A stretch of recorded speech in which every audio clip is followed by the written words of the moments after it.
ఆగండి ఆగండి.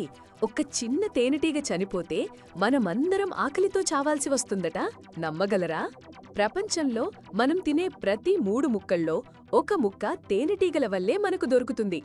అవి లేకపోతే యాపిల్స్, మామిడి పండ్లు, పుచ్చకాయలు, బాదం పప్పు ఇవన్నీ పూర్తిగా అదృశ్యమైపోతాయి.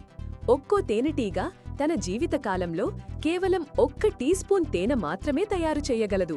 అయినప్పటికీ రోజుకు 1500 పువ్వులను సందర్శిస్తూ 800 కోట్ల మంది మానవుల ఆహారాన్ని నిర్ధారిస్తోంది.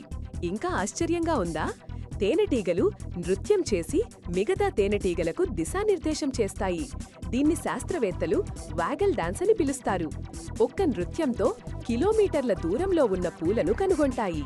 ఈ చిన్న జీవులు లేకుండా మన ప్రపంచ ఆర్థిక వ్యవస్థకు సంవత్సరానికి 20 లక్షల కోట్ల రూపాయల నష్టం వాటిల్లుతుందని శాస్త్రవేత్తలు చెబుతున్నారు. తేనెటీగలను రక్షించడం మన బాధ్యత, ఎందుకంటే అవి మనల్ని బతికిస్తున్నాయి. మరిన్ని విషయాల కోసం చిన్ను అండ్ బన్నీని ఫాలో చేయండి.